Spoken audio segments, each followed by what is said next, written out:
বাংলাদেশি বইমেলা প্রাঙ্গণ থেকে আপনাদের সবাইকে শুভেচ্ছা জানাচ্ছি আমি ইকবাল খন্দকার। দর্শক, প্রতি বছরের মতো এবারও বইমেলা শুরু হয়ে গেল। হয়তো একটু দেরিতে শুরু হয়েছে, তবে আমাদের আবেগ, অনুভূতি ইত্যাদি সব একই রকম আছে। আপনারা যে যেখানে বসে আমাদের এই আয়োজন দেখছেন, সবাইকে জানাচ্ছি এই অনুষ্ঠানটি প্রচার হবে প্রতিদিন ঠিক এই সময়ে, অর্থাৎ রাত 9টায়। আলোঘর প্রকাশনা নিবেদিত বইমেলা প্রতিদিন নামের এই অনুষ্ঠানে আমরা কথা বলবো লেখকদের সঙ্গে, প্রকাশকদের সঙ্গে, পাঠকদের সঙ্গে, আর দেব নতুন বইয়ের খোঁজ খবর। প্রথম দিন, চলুন আমরা প্রবেশ করি মূল আয়োজনে।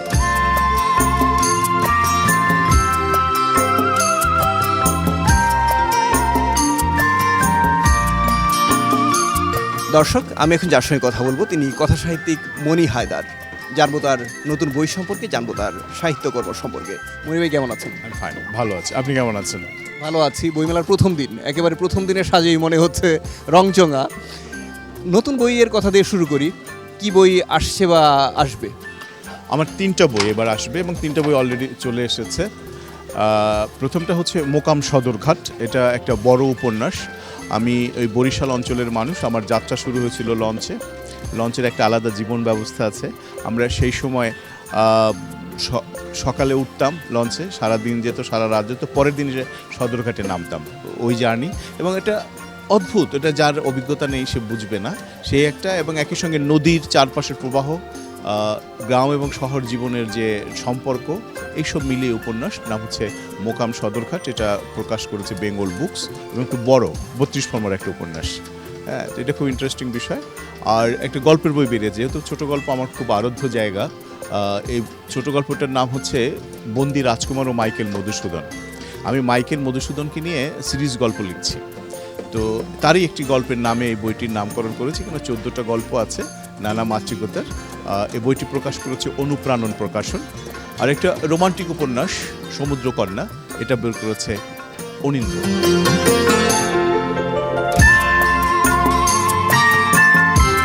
দর্শক, আপনারা দেখছেন আলোঘর প্রকাশনা নিবেদিত বইমেলা প্রতিদিন। অনুষ্ঠানের এই পর্যায়ে থাকছে আমাদের প্রতিদিনকের সেগমেন্ট বই পরিচিতি।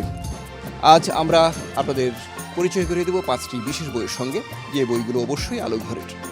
প্রথমে হাতে নিলাম যে বইটির নাম অর্থনীতি, শাসন ও ক্ষমতা, যাপিত জীবনের আলেখ্য। বইটির রচয়িতার নাম হোসেন জিল্লুর রহমান। যারা আপনারা অর্থনীতি বিষয়ক বই পছন্দ করেন বা যারা আপনারা এইসব বিষয়ের সম্পর্কে জানতে চান, তারা এই বইটি সংগ্রহ করতে পারেন। এবার হাতে নিলাম যে বইটি, এই বইটির রচয়িতার নাম মোহাম্মদ ফাউজুল কবির খান। বইটির নাম বাংলাদেশের সমাজ ও রাজনীতি। আমাদের সমাজ, আমাদের রাজনীতি সম্পর্কে যারা আগ্রহ রাখেন, তারা এই বইটি সংগ্রহ করতে পারেন। এবার হাতে নিলাম যে বইটি, এই বইটির নাম সহজ কথায় ফাইন্যান্স। সহজ কথায় ফাইন্যান্স। বইটির রচয়িতার নাম বিরূপাক্ষ পাল। ফাইন্যান্স সম্পর্কে আপনাদের আগ্রহ আছে আমরা জানি, সবার হয়তো নেই, তবে যারা এই বিষয়ের উপর পড়াশোনা করছেন কিংবা গবেষণা করছেন, তাদের জন্য এই বইটি সহজ কথায় ফাইন্যান্স।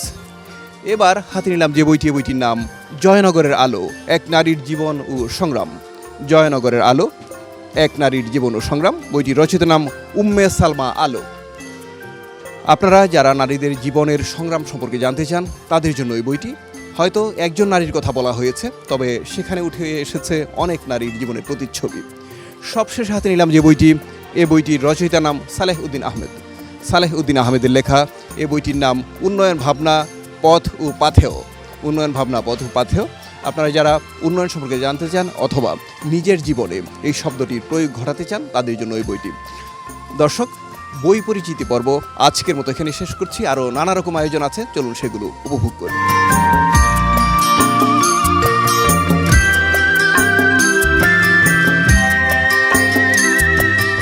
দর্শক, বইমেলাকে প্রাণবন্ত করেন যারা, তারা আমাদের প্রিয় লেখক। একজন লেখকের সঙ্গে কথা বলবো, তিনি বদরুল আলম। তিনি নানা রকম লেখা লিখে থাকেন, তিনি আমাদের সঙ্গে এখন কথা বলবেন। কেমন আছেন? হ্যাঁ, খুব ভালো লাগছে এই মুহূর্তে। আপনাকে শুভেচ্ছা। ধন্যবাদ আপনাকে। আমরা তো সাধারণত প্রতি বছর নতুন নতুন বই কি আসলো সেই খবরটা নেই। এই বছরের খবর যদি নিতে চাই যে আপনার কি বই আসলো, ইতিমধ্যে কি এসেছে নাকি আসবে? না, এখনই আসেনি, তো আসবে। এটা হলো আমার প্রতি বছর একটা করে সায়েন্স ফিকশন বই থাকে। এবারও এই তারই ধারাবাহিকতা এবার একটি আসতেছে। সেটি হলো ব্ল্যাক চাইল্ড। বইয়ের নাম হচ্ছে ব্ল্যাক চাইল্ড। এটি হচ্ছে পৃথিবীতে নতুন এক ধরনের শিশুর উদ্ভব হবে, যারা অতিমাত্রায় বুদ্ধিমান হবে। তারা -200°C ওই তাপমাত্রায়ও তারা স্বাভাবিকভাবে চলাফেরা করতে পারবে এবং অন্ধকারেও তারা চলাফেরা করতে পারবে স্বাভাবিক মানুষের মতো। আর সেটার প্রেক্ষাপটটা একটু ভিন্ন প্রেক্ষাপট আছে। ওকে, এখন এই যে সায়েন্স ফিকশনের বিষয়টা, একজন লেখক নানা রকম লেখা লিখতেই পারেন, তবু যদি বলি যে নির্দিষ্ট করে কোনো একটা বিষয়ের উপর তার দুর্বলতা থাকে কিংবা দক্ষতা থাকে। আপনি সায়েন্স ফিকশন লিখছেন বেশ কয়েক বছর ধরে, এখন পর্যন্ত আপনার কি মনে হচ্ছে আমাদের আসলে কি পরিমাণ পাঠক আছে সায়েন্স ফিকশনের? প্রচুর পাঠক আছে। কারণ হলো এটা হলো বিজ্ঞান এবং কল্পনা, অর্থাৎ ফিকশনের সাথে বিজ্ঞানের একটা মিশ্রণ এই সায়েন্স ফিকশন। এর প্রতি এক ধরনের পাঠকের একটা অন্য ধরনের মোহ কাজ করে, যে বিজ্ঞান তো সাধারণত প্রুভ করে, কিন্তু কল্পনার মাধ্যমে বিজ্ঞানকে প্রকাশ করা, সেটা এর উপরে একটা আকর্ষণ তৈরি হয়, মানে পাঠকদের মধ্যে এর একটা আমরা সবসময় লক্ষ্য করি যে পাঠকরা এর উপরে খুবই মানে আকর্ষণ তৈরি হয় এবং তারা এই বিষয়গুলো জানতে চায় যে কল্পনা এবং বিজ্ঞানের মিশ্রণটা, অর্থাৎ এটা কিভাবে কাজ করে, বা এই সায়েন্স ফিকশন আসলে যেটা এখন কল্পনা করা হচ্ছে এটা ভবিষ্যতে বাস্তবে হতেও পারে। এই বিষয়টা চিন্তা করে এর পাঠক, যথেষ্ট পরিমাণে পাঠক আমরা দেখতে পাই।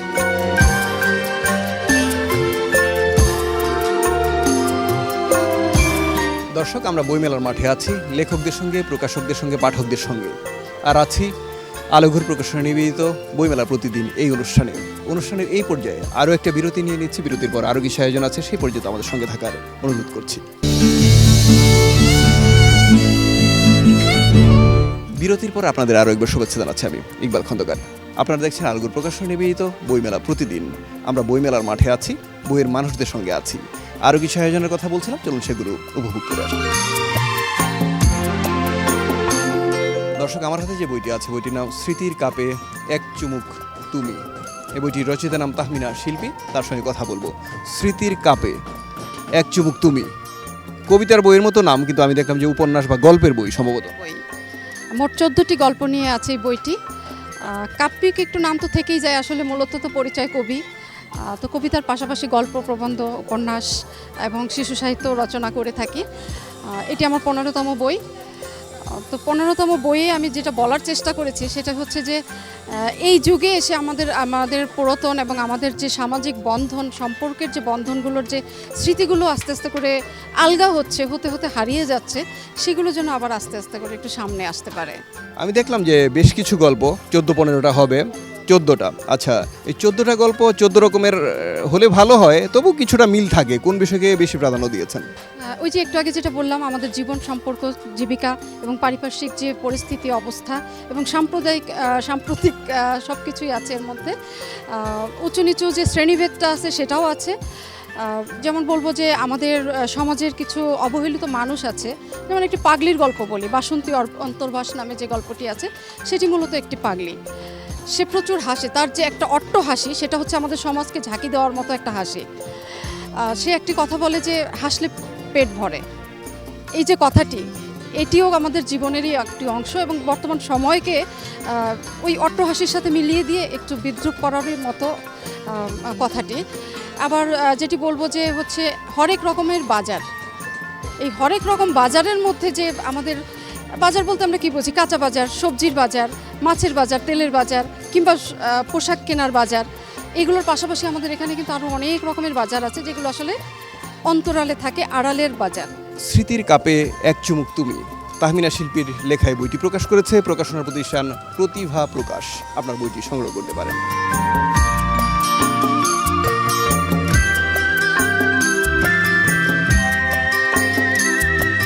দর্শক, বইমেলায় প্রথম দিনে আমরা প্রচুর পাঠক পাচ্ছি।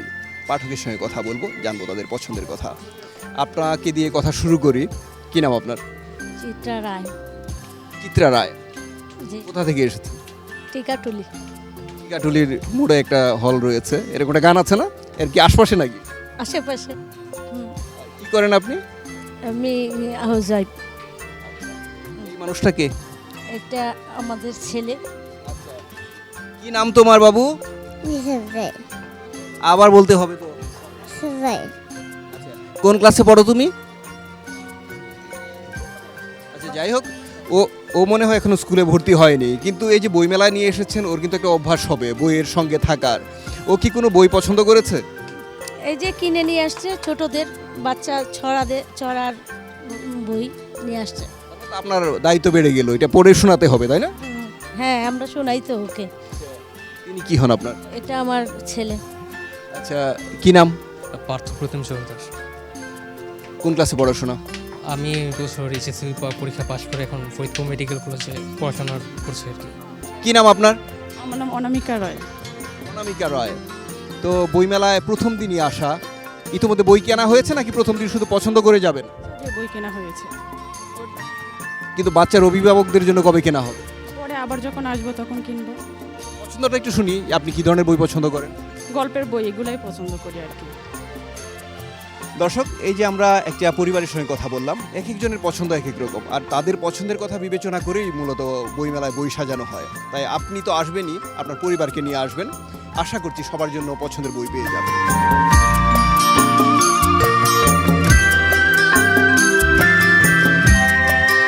দর্শক, আমি এখন অবস্থান করছি প্রকাশনা প্রতিষ্ঠান পালক পাবলিশার্সের স্টলে, আর কথা বলছি প্রতিষ্ঠানটির প্রকাশক ফুরকান আহমদের সঙ্গে।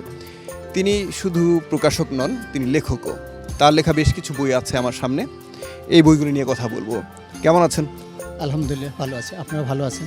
ভালো আছি। আপনার বেশ কয়েকটা বই, সত্য চির সুন্দর, বিদ্যা অমূল্য ধন, শান্তির পথ, সৎ মানুষের সন্ধান, এই যে এতগুলো বই, জীবন গড়ার কল্প, তার মানে শিক্ষামূলক বই মনে হয় আপনার সবগুলি। এই ধরনের বই বা এই বিষয়ের উপর বই লেখা কেন শুরু করলেন? আমি মনে করি গল্প উপন্যাস আমি কবিতা দিয়ে শুরু, যেটা যেভাবে হয় আমারও সেভাবে হয়েছে। তারপর আমি গল্প লিখেছি। তো আমার মনে হলো যে গল্প উপন্যাস লেখার জন্য আমাদের অনেক লেখক আছে, সম্মানিত লেখক আছেন। তো এমন একটা বিষয় না আমি নির্বাচন করেছি যেটা নিজে নিজে, যেটা মানুষের সবচেয়ে বেশি কাজে লাগে এবং মনোজগতে বেশি আঘাত করা যায়। সেই জন্য আমি এই বইগুলো লেখার প্রয়াস নিয়েছি। তার মধ্যে যেমন সত্য চির সুন্দর, মানুষ যদি সৎপথে থাকে আমাদের অনেক সমস্যার সমাধান হবে। সেই সমস্যা রাষ্ট্রীয়, পারিবারিক, সামাজিক সমস্ত বিষয় এই সৎপথ থাকলে মানুষের সমস্যার সমাধান করবে। এই যে বিষয়গুলো সব বলতে গেলে সব কাছাকাছি বিষয়, এতে পাঠক বিভ্রান্ত হন কিনা যে কোনটা কোন বিষয় বা খুব কাছাকাছি হয়ে গেল এমন বলেন কিনা? না, কাছাকাছি হবে না, প্রত্যেকটা বিষয় ভিন্ন ভিন্ন। কারণ আমি যখন লিখি আমি খুব সুচিন্তিতভাবে চিন্তা করি যে কোন বিষয়টা পাঠককে দেওয়া যাবে, পাঠক কোন জিনিসটা গ্রহণ করবে। যেহেতু আমি একাধারে একটা পত্রিকার সম্পাদক, এই আমি ৪৫ বছর ধরে সম্পাদনা করছি।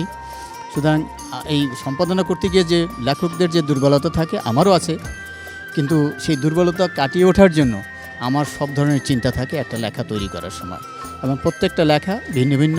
যেমন একটা বলি, জীবন গড়ার গল্প, এই বইটা বাংলাদেশে ৫০টা উপজেলাতে সিলেক্টেড স্কুলগুলোতে এডিশনাল পাঠ্য আছে, যেটা ছাত্রছাত্রীদের বা ছোটদেরকে কিভাবে একজন পরিপূর্ণ মানুষ হইতে গেলে বা জীবনকে প্রতিষ্ঠা করতে গেলে কতগুলো ধাপ পেরোতে হয়, সেই ধাপগুলো যদি আমি প্রথমেই তারা যদি তাদের জানা থাকে, তা আমি মনে করি তাদের জীবনে আর কোথাও কোনো সমস্যা থাকে না। দর্শক, আমরা আছি বইমেলার মাঠে, আর আপনারা দেখছেন আলোগর প্রকাশনা নিবেদিত বইমেলা প্রতিদিন। আমরা লেখকদের সঙ্গে, প্রকাশকদের সঙ্গে, পাঠকদের সঙ্গে কথা বলছি। আরও কথা বলবো বিরতির পর, সে পর্যন্ত আমাদের সঙ্গে থাকার অনুরোধ করছি।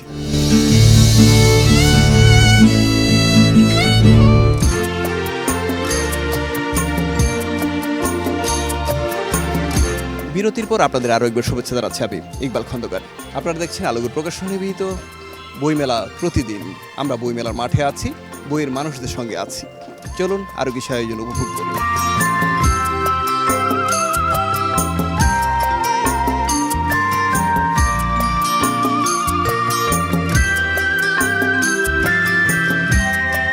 দর্শক, একজন পাঠকের সঙ্গে কথা বলবো, তিনি কবিও বটে, তার নাম ফাল্গুনী। কেমন আছেন? ভালো আছি। ফাল্গুনী মাসের সঙ্গে নাম মেলানো, যে ফাল্গুনী, ফাল্গুন মাস চলছে। আর বইমেলায় আমরা আপনাকে পাঠক হিসেবে পেয়েছি ঠিক, কিন্তু আপনি কবিতাও লেখেন। একটু আপনার লেখালেখি সম্পর্কে জানেন? আমার লেখালেখির আমি খুব নতুন লিখছি, বছর ২-১ হচ্ছে আমার লেখালেখি, কিন্তু আমি ছোটোবেলা থেকেই টুকটাক আড়ালে আবডালে আমি লেখার চেষ্টা করতাম, কিন্তু ওগুলো কখনো প্রকাশ করতে পারিনি বা কাউকে দেখাতে পারিনি। যখনই আমার সময় হতো আমি একটা নির্দিষ্ট সময়ে আমার সুখ দুঃখের কথাগুলো আমি লিখে রাখতাম। তো ওই সময়গুলো থেকেই আমার একটু একটু করে ওই যে লেখার প্রয়াসটা আমার এসেছে। তো পরবর্তীতে যখন আমি প্রকাশক এবং বিভিন্ন লেখকদের সাথে মানে কথা বলি বা মাঝে মাঝে আমি একটু তাদের সাথে সময় কাটাই, তখন তারা আমাকে ভেতর থেকে ইন্সপায়ার করলো যে আপনি যেহেতু আগে থেকে একটু একটু আপনার মধ্যে একটু কবিত্ব আছে, তা আপনি চাইলেই তো শুরু করতে পারেন বা চাইলেই তো আপনি লেখালেখি করতে পারেন।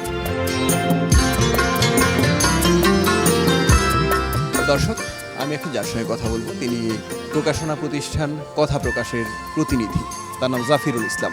জাফিরুল ভাই, বইমেলার প্রথম দিনই আপনাকে পেলাম, বই নিয়েই কথা বলবো। সারা বছর ধরে তো কাজ করেছেন, বইমেলা আজকে থেকে শুরু হয়েছে, নিশ্চয়ই ভালো লাগছে। তো এখন পর্যন্ত কি মনে হচ্ছে প্রথম দিনের অবস্থা দেখে? আসলে বইমেলার দিন অনেকটা পরিবর্তন হয়েছে। তো সেই পরিবর্তনের ক্ষেত্রেও দেখা যাচ্ছে যে পাঠক মানে রোজার মধ্যেও অনেক পাঠক মানে সমাগম হয়েছে।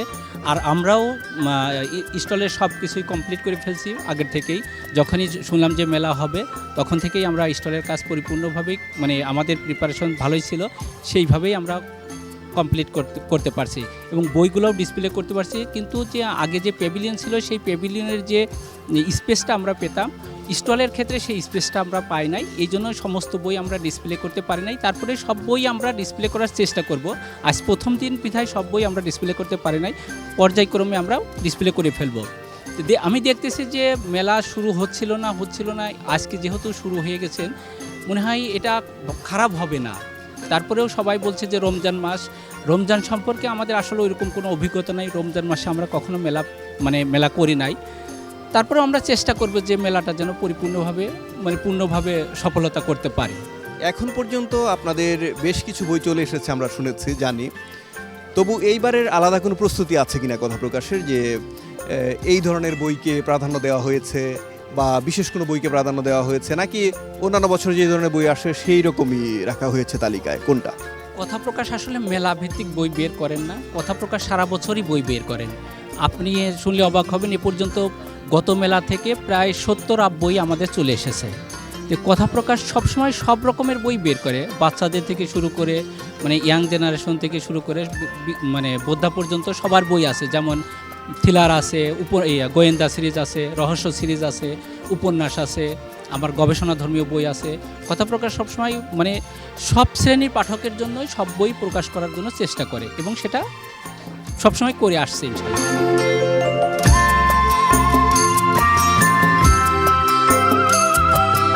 আমরা পাঠকের সঙ্গে কথা বলবো, তারা বইমেলায় আসেন, নানান সাজে আসেন, নানান বইয়ের জন্য আসেন। আপনার নামটা একটু জানবো। জি, আমার নাম রোমানা আফরোজা রিমঝিম। ঝিম, যদিও বৃষ্টির সময় না, তবু আপনি প্রাসঙ্গিক, কারণ বইমেলায় এসেছেন, পাঠক হিসেবে প্রাসঙ্গিক থাকছেন। আর কিন্তু আজকে যে বইমেলার প্রথম দিন, আপনার এই ফুলের তোড়া দেখে মনে হচ্ছে আসলেই প্রথম দিন, কিন্তু ফুলের তোড়াটা কেন? আমাদের প্রকাশনী আছে এখানে, ভিন্ন মাত্রা প্রকাশনী, ওখানে স্টল উদ্বোধন হলো। তো যেহেতু আমাদের প্রধানমন্ত্রী এসেছেন, উদ্বোধন করে গেলেন বইমেলা, তো আমাদের স্টলটা উদ্বোধন হলো, তো সেই সুবাদে আমাকে ফুলের শুভেচ্ছা জানানো হয়েছে। তো আপনাকে পরিচয় করে দিয়েছি পাঠক হিসেবে, কিন্তু পাঠক পরিচয়ের বাইরে আর কি পরিচয় আছে? অন্য কোনো পরিচয় আছে মনে হচ্ছে? অবশ্যই আছে। আমি একজন আন্তর্জাতিক বিচারক, খাদ্য বিচারক। আমি দেশের বাইরে ফুড জাজ হিসাবে যাই, ওখানে কম্পিটিশনগুলো জাজমেন্ট করি। আর আমার এবার রেসিপি বুক বের হচ্ছে, আরও অন্যান্য রন্ধনশিল্পীদের নিয়ে একটা সেরা রাঁধুনি রেসিপি বুক বের হচ্ছে। তা আমি নারী উদ্যোক্তাও, যার কারণে নারীদের নিয়েই কাজ করছি। আর এবার স্টলে প্রায় 2-3টা বই নারীদের নিয়েই লেখা হচ্ছে আর পাবলিশ হচ্ছে। আচ্ছা, তার মানে বইমেলায় যারা আসেন বা যাদের আমরা পাই, খুব সাধারণ পাঠক হিসেবে মনে করলে মনে হয় ভুল হয়ে যাবে, কারণ তারা কে কি কথা না বললে বোঝা যাবে না। আর এই যে বললেন রান্নার বইয়ের কথা, কারণ খাদ্যের বিচারক আপনি, সেখানে রান্নার বইগুলো আমাদের যেগুলো আছে বাজারে, বেশিরভাগ ক্ষেত্রেই দেখা গেছে যে গতানুগতিক, একেবারে 10টা বই একসঙ্গে করলে হয়তো আলাদা করার উপায় থাকে না। আপনার বইগুলো কতটা ভিন্ন রকম? আমার যেহেতু প্রকাশনীর নামই ভিন্ন মাত্রা, তো ভিন্ন অবশ্যই থাকবে ভিন্নতা। 10টা রেসিপি 10 জন দিবে রন্ধনশিল্পী, সেখানে 10 রকম আইটেমের উপর, যেমন গরুর আইটেমের উপর 10 জন দিচ্ছে, পিঠার জন্য 10 জন দিচ্ছে। তো এক একজনের ফিউশন অন্যরকম, মানে যেটা ইউনিক সচরাচর এখন পর্যন্ত আসে নাই। আমরা চাচ্ছি এই বইটার ভিতরে সেই রকম ইউনিক আইটেমগুলোই তুলে ধরার জন্য। আর এখানে ফিউশন যারা নিজের মতো করে করছে, যেমন মা খালারা একটা পিঠা করতেন, ওটা তো আঞ্চলিক সবাই ঐতিহ্যবাহী হিসেবে আমরা ঘরে করি, রান্না করি, বাট ওইটার ভিতরে কি একটু নতুনত্ব আনা যায়, বা অনেকে হেলথের ব্যাপারে এখন একটু সচেতন আছে যে অয়েল কম করে যে পিঠাটা করা যায়, কিভাবে ওই পিঠাটাকে আমরা অয়েল কম করে করতে পারি, এগুলো চিন্তা ভাবনা করে রেসিপিগুলো ছাপানো হয়েছে।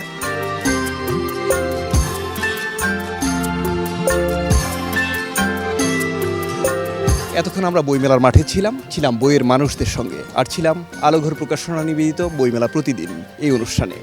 এই অনুষ্ঠানটি প্রচার হয় প্রতিদিন রাত 9টায়, আর পুনঃপ্রচার হয় রাত 12:30টায়। দেখার আমন্ত্রণ জানিয়ে আজকের মতো এখানে বিদায় নিচ্ছি আমি, ইকবাল খন্দকার। আল্লাহ হাফিজ।